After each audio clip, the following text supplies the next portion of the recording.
614 Startups Nation, welcome back to another episode of the 614 Startups Podcast. My name is Elio Harmon, your host, and I'm back again for another great show, this time with my very special guest, Omar Nesmith of Dubois Bouchet.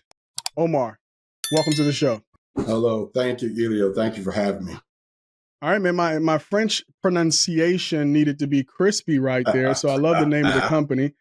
But we have a show that's geared towards founders of tech companies. And so we're mostly entrepreneurs or investors that listen to this show and want to get to know your entrepreneurial story. So when did you know you wanted to become an entrepreneur? Wow. You're taking me back, man. You're taking me back. So in grade school, I would say the pivotal moment in grade school, I had to be second, third grade. We went on a field trip to visit a business. It was more kind of an industrial type setup and, letting kids tour. And we got a chance to sit down and talk to the CEO.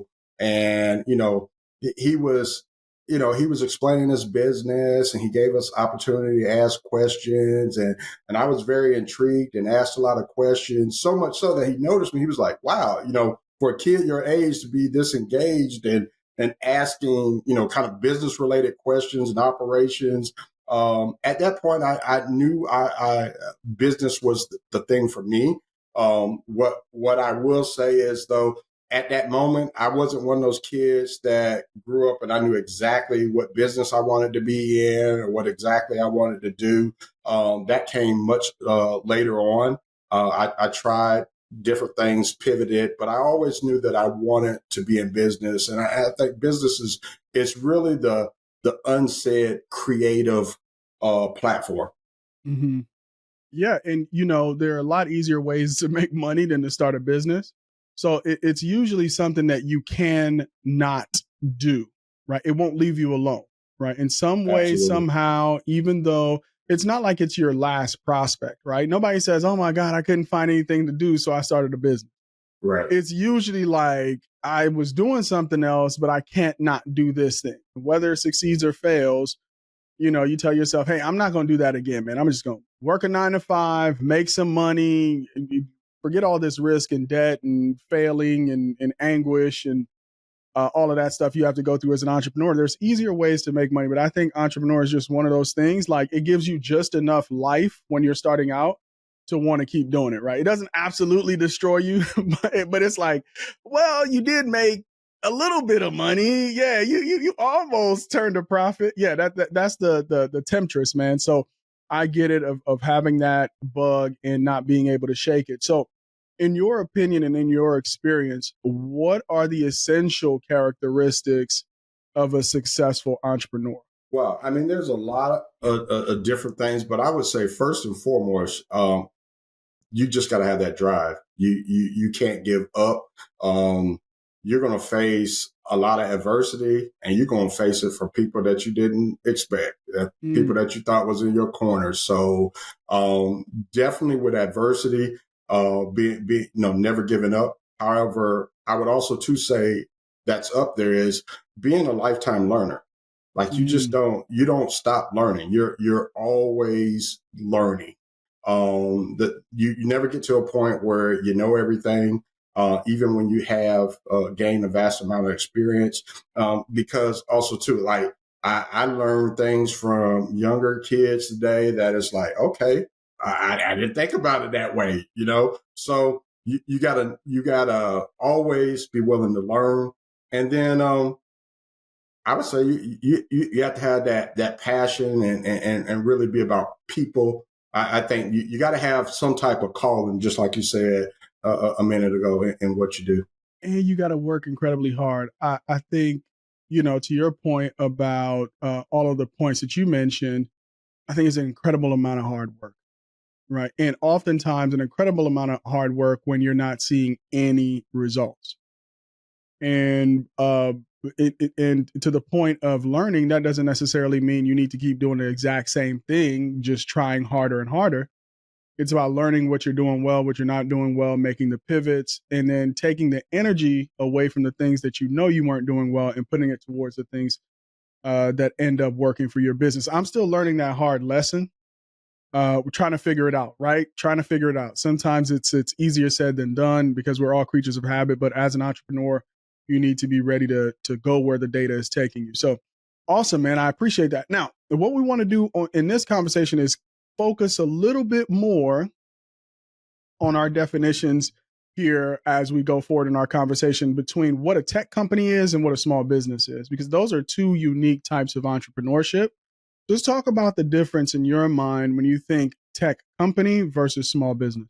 So I think it can be defined kind of in two ways, but I mean the biggest difference is the economics behind tech.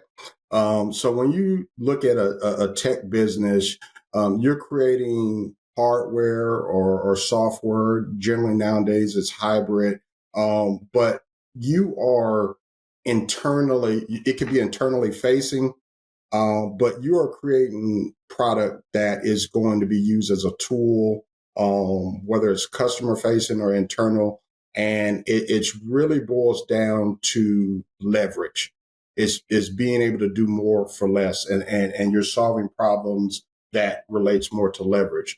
Versus a small business, it also too solves a problem, but you're dealing with it could be products or services that solve a fundamental problem, but it's generally more intensive when it comes to labor.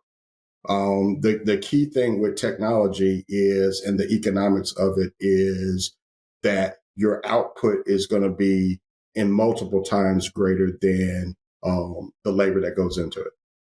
Yeah. So the way I see it is the business capable of, every time you put one input in, it gives you 10 outputs out the other side, right? And the way it accomplishes that is by leveraging technology to solve problems and do it in a more efficient way than it's currently being solved or going unresolved, right?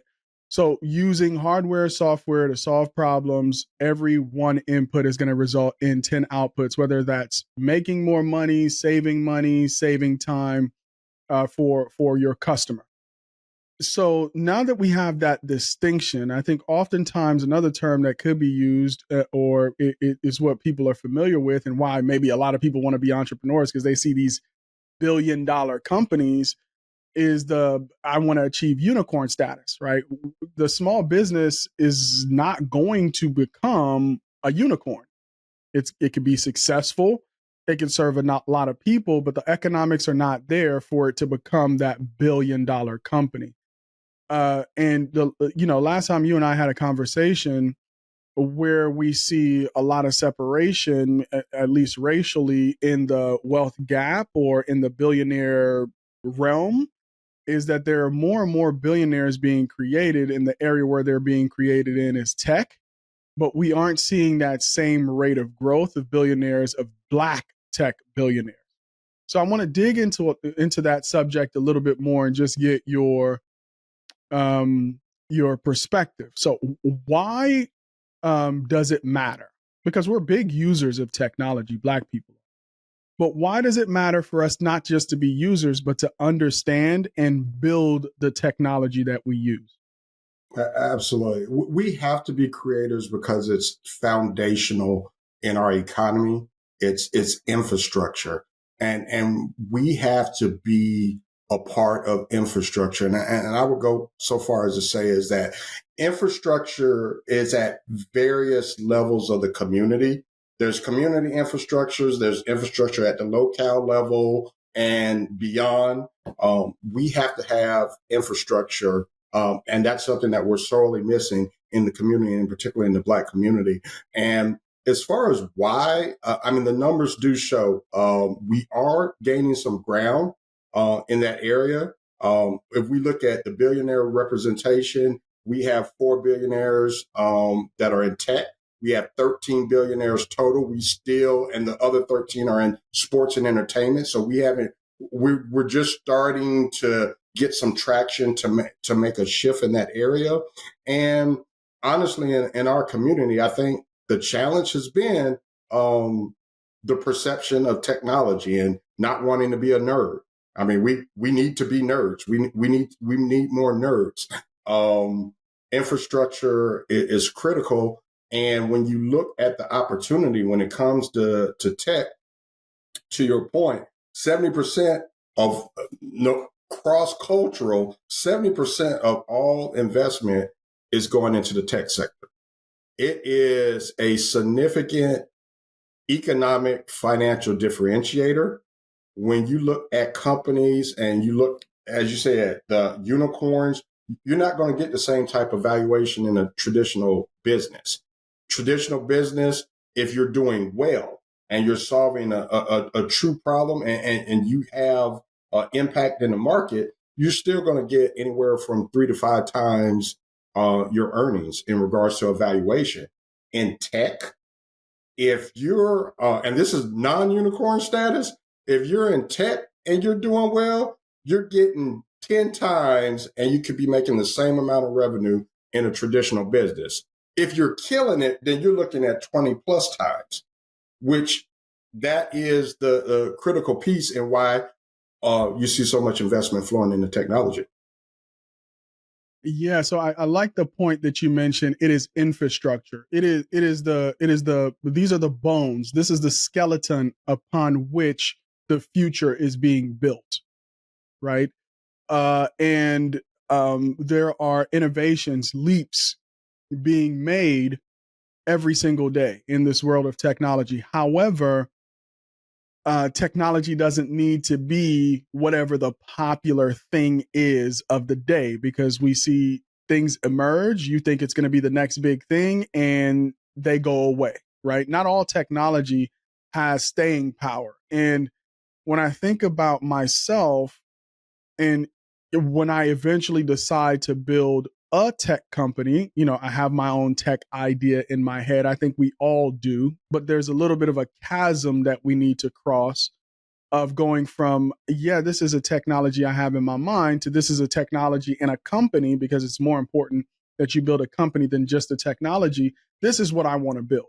I think many people are thinking that thing in their head needs to be whatever the thing of the day is, an AI startup, a virtual reality start, some hard, very, very gnarly problem where the people who are actually innovating in that area have billions, if not trillions of dollars pouring into their companies, right? Just the computing power that they need and the investment that's required. When I think of it, it's like, I'm a podcaster.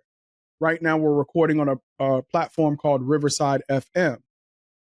If I saw issues with Riverside FM as a podcaster and I could build something in my opinion better, then I could start there, right? That's a company right there, because I'm paying for Riverside, right? There are other people like me paying for Riverside, obviously, and I have a issue or I have a problem here and there with what Riverside does. I could build a tech company to compete with Riverside and solve problems that Riverside isn't thinking of or haven't solved yet. So to the point that we all have something in our mind, why do you think, like you said, for issues like, I don't want to look like a nerd or I don't want to learn it, what do you think outside of that might be another reason why we're not getting as many people going from idea to building their first product? Well, it's just what you just said. It's product. So there's a lot, you have to have technology with a purpose. There's a lot of technology out here, to your point, is trending, and everyone is iterating, what we call adjacent iteration, where you're just trying to make the thing that's already out a little bit faster or a little bit better in a certain area. And that's not really from a product. So I'm a product guy. Product is about identifying the problem in the market that you're solving, understand the market that you're attempting to enter. Is it a highly mature market? Are you doing something that's totally new? Those things matter in how you decide and how you approach the market with the idea. You can have the best idea of all times. You need to understand what you're doing when you're entering the market, and you have to get to the root cause, which is really about What's the problem that you're solving? Are you improving process? Are you creating a new process? And then with your hypothesis, we have to test it. Mm-hmm. And what's really strange to me, I'm like, wow, back in the day we had the scientific method, and building a business is really about leveraging that scientific method. You have your idea, now how do you test it?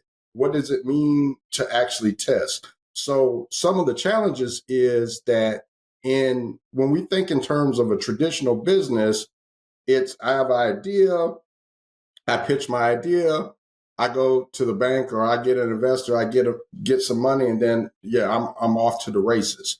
And the challenge is that's really is not how the process works in business as a whole, and particularly in technology. It can get very expensive very quickly. So you have to manage risk. That is critical. And in order to do that, you have to do little tests at a time to actually prove out some of your theory and what you think the market will do. This episode is brought to you by Rev1. Rev1's mission is to help entrepreneurs build great companies. As you navigate the waters of business entrepreneurship, you don't have to go it alone. A strategic partnership with Rev1 connects innovators to the talent, customers, space, and funding you need when you need it. Get started with Rev1 Startup Studio by visiting rev1ventures.com to learn more. Again, the website is rev1ventures.com. This episode is brought to you by KJK. Tired of the billable hour? KJK has a solution. The KJK GC Advantage program offers businesses comprehensive legal services in the areas of employment, corporate services, real estate, trademark, intellectual property, and estate planning, all for a set monthly fee. KJK serves as their clients' partners in business, not just their lawyers. Along with cost certainty and predictability, the KJK GC Advantage program gives clients peace of mind, knowing their projects will be handled quickly and efficiently, maximizing the return on investment on their legal spend. So don't go it alone. Let KJK help. Learn more by visiting kjk.com. Support for the 614 Startups podcast comes from Nationwide. Nationwide's mission is to protect people, businesses, and futures with extraordinary care.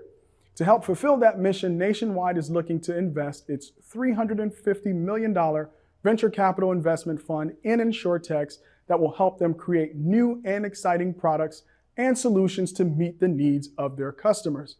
If you're interested in partnering with Nationwide's venture capital team, visit nationwideventures.com to learn more. Again, the website is nationwideventures.com. Nationwide is on your side. All right, listener, now is the time to pull out your pen and pencil. We have officially entered the free consulting section of the podcast. All right, so I hope you guys are picking that up because, one of the things that I just picked up from him is, you're a podcaster, but you got to go out there and you got to really understand your market, right? What did Riverside do even before launching their first product? Is the market research necessary and understanding not just, I have the problem, but who else has this problem? And do I truly understand it from their perspective as well? So that market research piece, that understanding of your market is critical, which is one of the reasons why, like for my idea, is something that I understand because I work in the market today. So a lot of times when you have a founder who hasn't worked in the market, there's a tremendous amount of just knowing the market that needs to happen before you could even build product.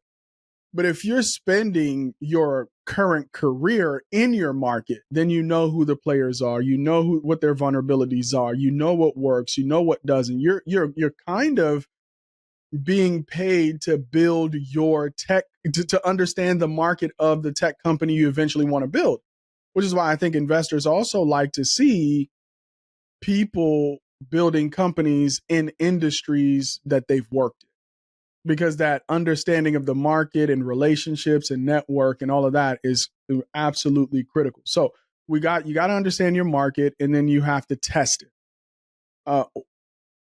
When you're working with founders, no matter who they are, what their backgrounds are, when you talk about the process of testing, what is a way that people could do that effectively? Like to really get results that they can trust? So there's a couple of things. I mean, typically the two basic processes that are most common is doing customer interviews, just sitting down and chopping it up with your customers, really understanding workflow. How do they use the product today? What are some of the pain points of the tools that they have accessible to them? And that's going to lead you to the opportunity. So, and it's okay to get down and gritty of, hey, what is the pain? What is the pain? And then get to the point of, well, what would make your life easier? So interview is a great thing.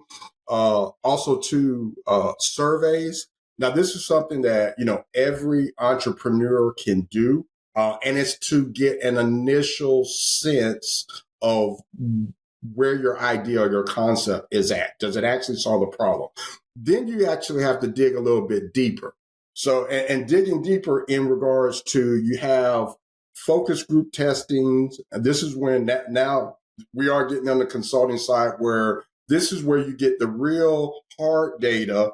And there's tools out there. But at this point, now to your point, you need to understand the market. You need to understand the sweet spot. You need to understand how to develop a product, because it's not purely just a survey on MailChimp or whatever and that's your data. You have to actually get people to start to use your product.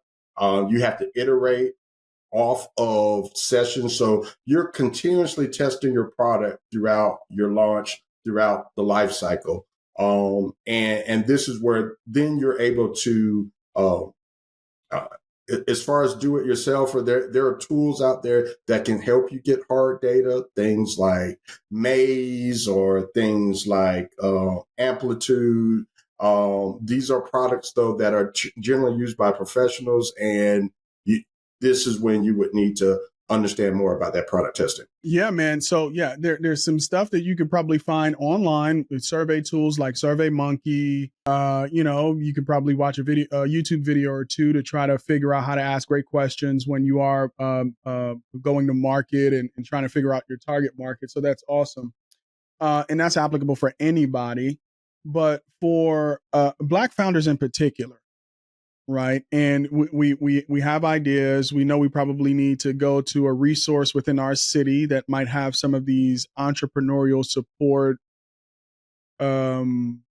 resources. They could help you think through your market. There's probably a class or two for you to take. And like Omar said early on, don't knock education. Right. Especially not free education. And the commitment to lifelong learning. If you want to be successful as a business person, get the information, right? And trust the information because it's been vetted and it's information from people who have done it successfully, because entrepreneurship, when it comes to tech, because the economies of scale are so different. And the fact that many of the technologies you want to build are going to require outside investment, they need to be structured in a certain way, because those are the type of companies that get funded, right? A fundamental understanding of, here's the business that we're in, here's how the business works, and does what you're building align with what the types of businesses that have proven to be successful across industries. So that education piece, right? I think that's a critical component of what we really need to spend a lot of time on. What are some other things that you think founders need to work on when they're building a tech company in order to be successful? You got to build a team. In a tech company, you have to build a team.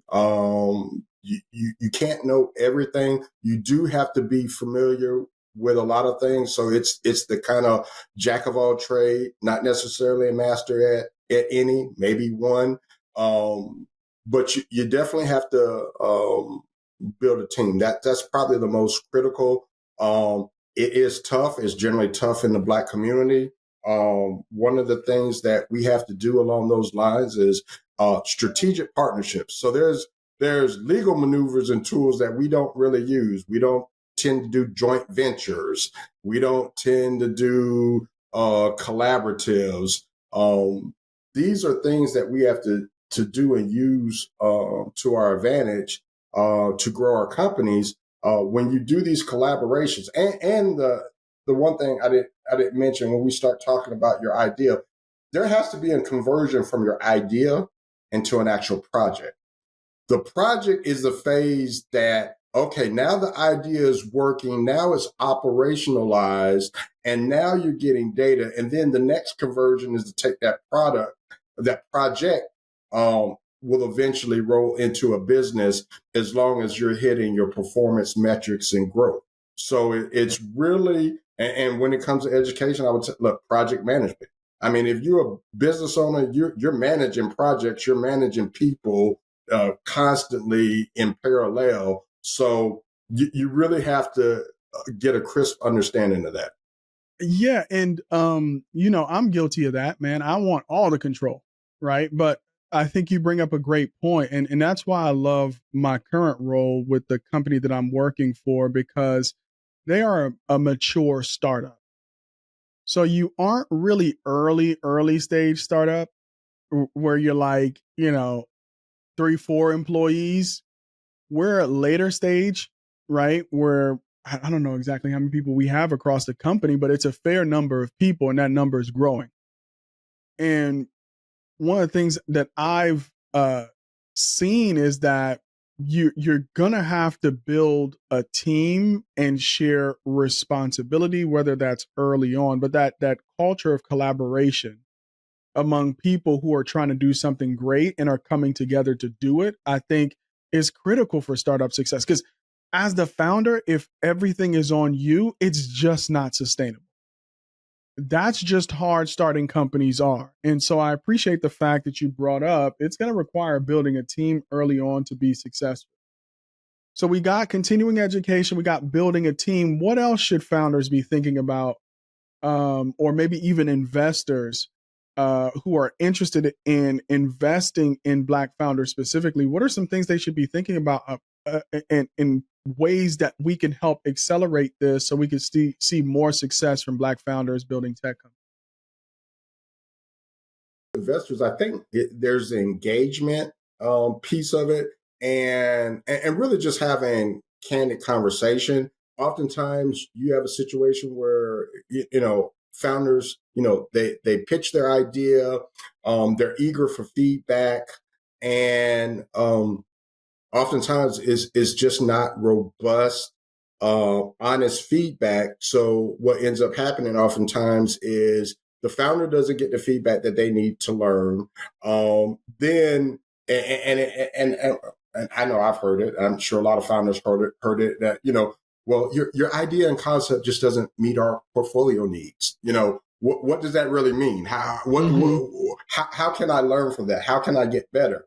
So there really needs to be, I mean, honestly, just, hey, if my numbers are off, they're off. And oftentimes, and this is where the education come in, you're being scrutinized when you ask for money, right? I mean, and that's just life. If you ask for money, I'm going to ask you 1,000 questions. And if you're not prepared to answer the question, or your numbers are so far off that it doesn't feel like you really understand the business, and we get caught in, we don't know what we don't know. We have this great idea, and it's kind of, don't be afraid as an investor to coach a person, even if you're not that person isn't ready yet to be taken on into the portfolio. It's just really giving honest feedback. And I think most founders are willing to hear the tough feedback, as long as you're being authentic and genuine and you're really trying to help the person. Yeah, man. Listen, we all need coaching. We all have blind spots. If you've been married for any length of time, you already know you got blind spots. You know what I'm saying? Like, I know. So you're gonna get told it, right? Talk about feedback, right? That's some real customer feedback right there. You're gonna find out, right? Right. But I think that's so important. to just be ready to take that on, but not just hear it, but actually put it into practice and make the changes that you need to make. And disabuse, and I need to disabuse myself that success is going to come quick, right?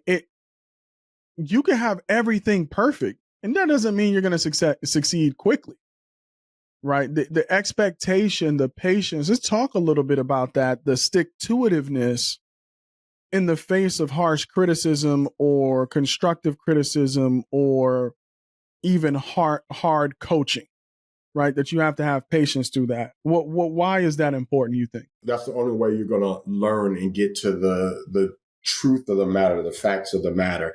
You have to be open to critique, and it's challenging now too, because every time you turn on YouTube, there's the next unicorn, right? And you feel like you have the FOMO, right? That's the challenge. You have to fight the FOMO, and you have to really dig into the purpose. What is it, the problem that you're trying to solve, and understand the customer that you're trying to solve it for. Oftentimes, we run into challenges, and particularly in the Black community, because, I mean, to be quite honest, the more you dig, the more gaps you uncover, right? As you're going through the business, as you're getting your concept together. And what we tend to do is our concepts tend to get bloated. So now we're trying to do everything in the business because we're seeing all these gaps, and we got to learn how to control scope, and we have to be focused. So you have to, and trying to get there. And I've done it many a times where you get excited about the idea, and then the more you dig into the problem, you see all these other problems, and that's why you have to have a team. And your team can be other businesses to fill those gaps. You don't have to actually do it yourself in order to provide an end-to-end solution for the customer and still have a focused product. Listen, product bloat, scope creep, whatever you want to call it, is right around the corner. Right, everything you do has, what's that rule that says the time it takes to complete a task will swell to the amount of time that you have? Absolutely. Yeah, if you shorten it, you're going to get it done quicker. If you lengthen it, it'll take as long as you have to get it done. And scope creep is a monster in starting anything. But we've given away a lot of game, right? And so if you're a founder, whether you're a Black founder, you're building a company here in Columbus, you're building a company where, in the hub of Black everything, Atlanta, Georgia, or wherever the case may be, these things are still applicable for you. And one of the things I want this podcast to be is a source of action. So if somebody hears this podcast with you and they say, you know what, Omar is saying a lot of things I needed to hear. I want to connect with him. Your company, Dubois Bouchet. Yep. Dubois Bouchet. All right, Dubois Bouchet. If I want to engage with you, right? How does your organization help me be successful?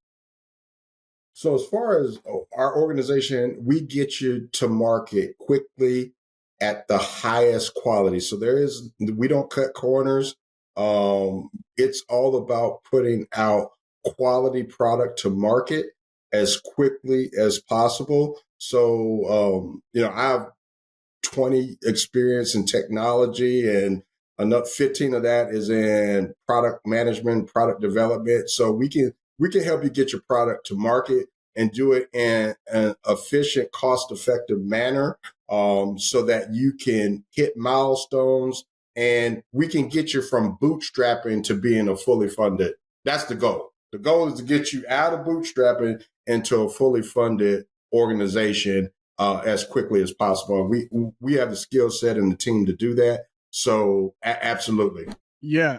So it's you already know, behind all of what he just said is a lot of hard work, which is what we've already talked about, right? So he's going to be able to guide, but you're the hero, right? So you have to walk it out. You have to do the work if you desire to be successful. And if somebody wants to contact you, or they want to work with your company, what's a way that they can get a hold of it? So they can definitely go out to our website. It's Dubois Bouchet.com. Also, too, I can be reached on LinkedIn. Omar Nesmith, you'll find me out there on LinkedIn. I also, too, work with a lot of the ESOs locally. If you're going through any of the boot camps at Aventi Enterprises or the U and what have you, hey, we can connect there as well. Hey, we love to help our folks really realize their dream and realize their concepts, and yeah, we're here to help. All right, man. There you have it. Reach out to Omar. Don't hesitate. He can at least get you a consult, talk to you about your questions, answer some questions in it. I'm sure if it makes sense for you guys to work together, he's happy to take you on as a new client. All right, final word from me, and then we'll close this thing out. Listen, guys, no matter your color, your background, where you're from, but this one was a special one we wanted to do for Black founders. That education piece is going to be critical. Lots and lots of hard work, lots of patience, lots of coaching, lots of pivoting. Some days you're going to want to quit. It's going to pull you back in. You're going to make mistakes, and that's okay. You're going to have to go out there and build a team. There's a lot of work that needs to be done in order to be successful. But hey, if you're listening to this podcast and you have what it takes, if you've gotten to this point, then you're definitely committed to your own success. So go out there, go get it, no matter what. Believe in yourself. And until next time, peace. That's a wrap, folks. You can find this and all our episodes on our website, 614startups.com, Apple Podcasts, Spotify, Anchor, and all your favorite podcasting platforms. Don't forget to subscribe and write a review. If you'd like updates sent directly to your inbox, you can sign up for our weekly newsletter on the website. To engage in the 614 Startups community, follow us on LinkedIn, Twitter, Facebook, and Instagram at 614 Startups on all platforms, and join the conversation. For sponsorship opportunities and collaborations, email us at info@614startups.com.